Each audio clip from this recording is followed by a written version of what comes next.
Alright, what is up guys? Professor Akali here bringing you a part 2 to the most OP advanced mechanics guide that you will ever find on YouTube for the reworked Akali.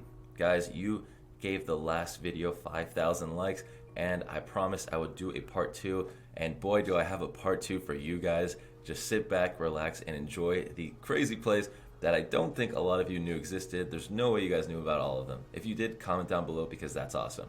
Alright guys, so for the first combo, this is actually going to be the most possible damage you can do in a single burst.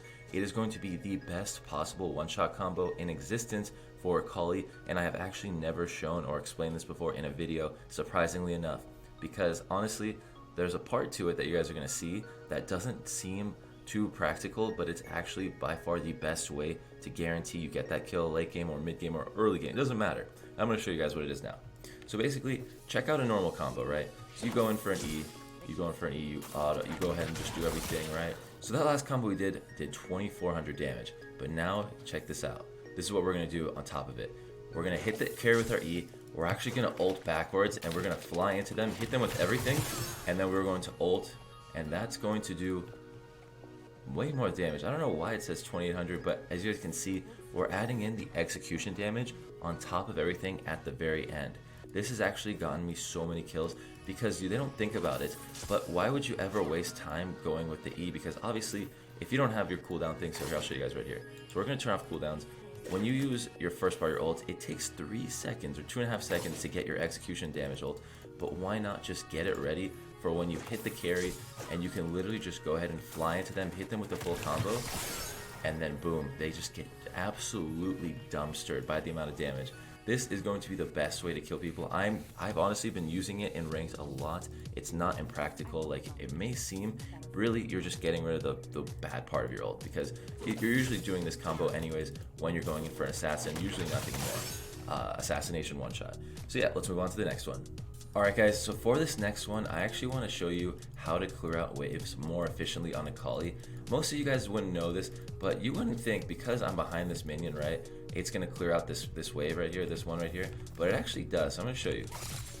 Because Akali's range indicator, if you guys look really closely, it goes a little bit behind her feet, right? If you just look really closely, it's on her feet or behind her feet, but basically her animation, her model, her character model versus the range indicator of her Q is a little bit too far backwards, in my opinion, to like look and make sense. So you can actually get in front of a minion and Q forward, and you'll still actually go ahead and clear it out.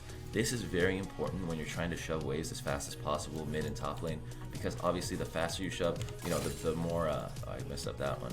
But the faster you shove, the more, like, you know, the quicker you can get to other lanes. You can help your jungler, your noob jungler, because he's feeding the enemy jungler. You know, you gotta go help him out, stop the game from losing. So that's just something to keep in mind. But other than that, you know what? Let's go on to the next one. Alright guys, and this next one is just a tip I want you guys to think about whenever you're playing Akali. So basically, I'm going to turn off auto regen mana. So you can see if you're in a fight or whatever and then you have to E away, but you want to go back in. Basically, all I'm trying to say is you guys need to make sure you wait until the very last second to cast your E, because you want to get as much energy regen as possible.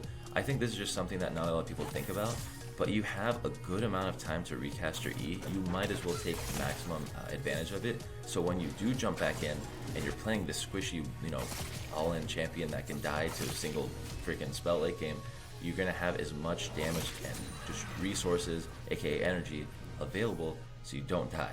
So it's just something to keep in mind. Alright guys, and for this next one, you guys know the Inting Scion strategy, right?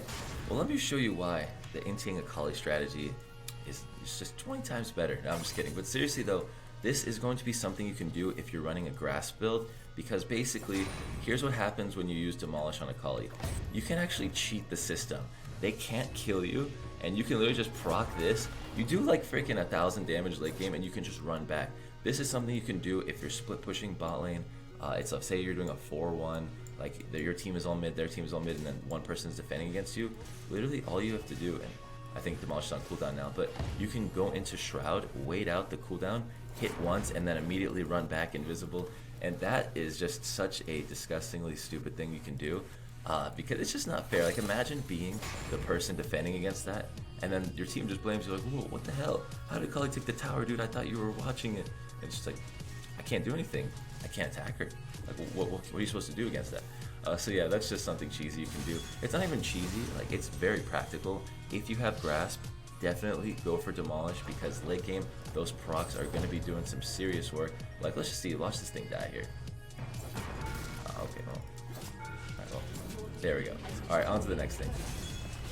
Alright guys, so this next thing you can do, I lowered my health for dramatic purposes, but check it out. So imagine you have freaking Vayne right here. You got, I don't know, Kai'Sa here. She's 100-0 with not a single death. They're chasing you down, and they don't have vision of this brush, obviously. So say you're running away, you turn into any brush, you run into a brush. This is what you can do. You can actually throw your Shroud out and then teleport, and you can teleport away invisible. They can't do anything about it. And also, the reason why I showed you guys first in a brush is because, you know, when you're under a turret and your Shroud, they can still see you, but I don't think they can actually see the teleport animation. Oh, hold on, wait, no. Alright, my bad. Let's just redo that really quick. Yeah, I don't know if they can see the teleport animation, but anyways, it's a lot better in a non-turret situation, but it can still be used in turrets. Assuming they don't have AoE or just non-targetable spells, you can definitely use this to escape from sticky situations. So say you dive them and, you know, freaking 3 people come up, you just teleport the crap out of there, assuming, you know, you don't let it spread out and you die. So a practical situation for here would probably be to like set your Shroud against the wall, and in that way it won't really like spread out, you won't really die. It does take you out for just half a second so they see you, but really if they can't target you or throw a spell at you, they just get to watch you run away, or teleport away rather. So that's just something that I thought was really cool that can be used for some serious escapes, especially top lane when you are running Akali or teleport. Alright guys, so the next thing I'm going to be showing you is how to catch up to enemies a lot quicker. So say, you know, there's a fight, you're trying to clean up the scraps of a fight, and there's the carry, you're trying to catch up to him, but you want to, like, you know, use your E and then ult, but it's got so slow. Well, let's just really quick do it again. So, you know, you're trying to E and then R, but there's a lag between them, right? Well, there actually, it doesn't have to be lag. There doesn't have to be a lag. So basically, you want to E and then R at the same time, and you're basically canceling a good amount of freaking lag, to be honest. So E and then R, it's honestly, it takes some practice to get used to, but once you get the hang of it, you are closing the same amount of distance as you would if you were just cast it, wait, and then R. Basically, there's no cons to it if you're trying to use an E and then R, because this is something you're going to be doing quite often. It's just something you can do. You're going to have to practice this in practice tool because the timing is a little bit difficult, but really, it's just like, I feel like all you have to do is really just like spam it the second you cast your E. Like, you E it backwards and you immediately just start spamming it just for like the best chance of getting it. I don't know how this game works, to be honest, but it's just something that I wanted to tell you guys because it's very practical. And you know what? Even if it doesn't work, you're still going to be going the right way. It's just going to take a little bit longer, and I guess your chances of success are a little bit lower.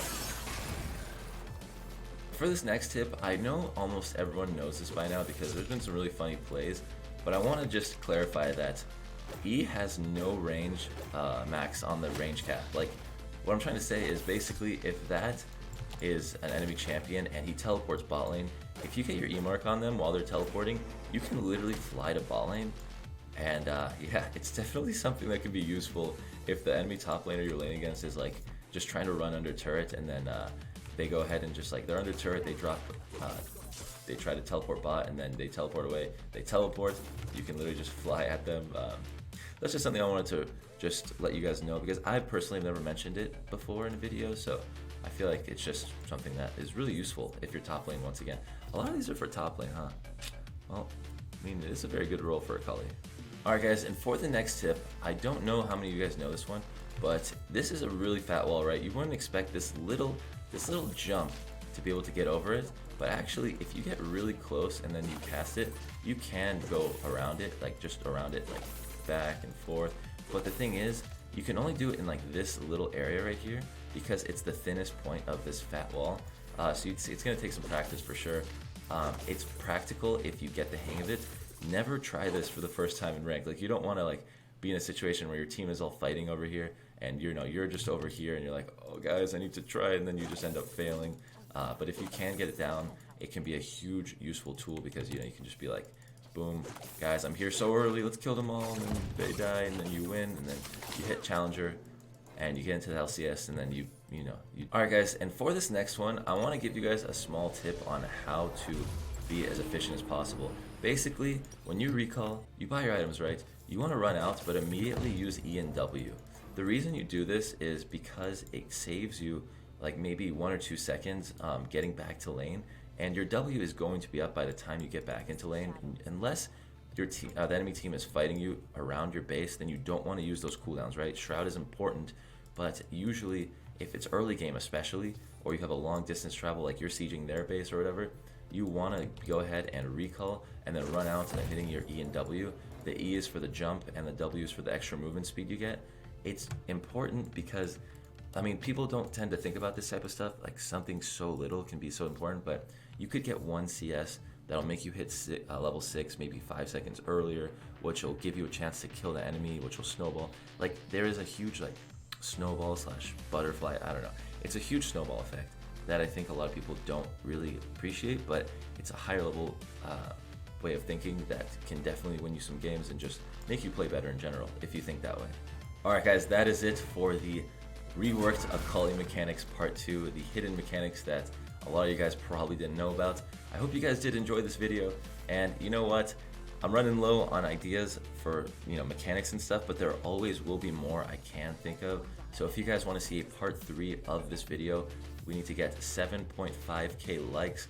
Also, if you guys didn't already know, I am doing a giveaway for the holidays right now. I believe it's at $550.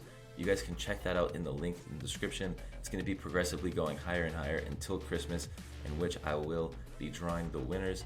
But yeah, other than that, let's go ahead and just try out some troll mechanics really quick. Escape from anyone wherever you want. It's pretty nice, right? You have the option to just be invisible when you teleport. Honestly, before anything else, like, this might make teleport so stupidly good on Akali. Just the fact that you can do this, right? Like, you couldn't do this before, I promise. Like, don't remember being able to teleport in Shroud. It would just pop you out of it.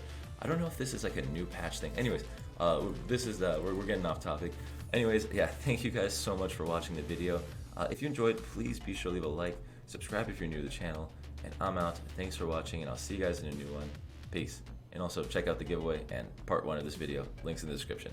Have a good one. Peace.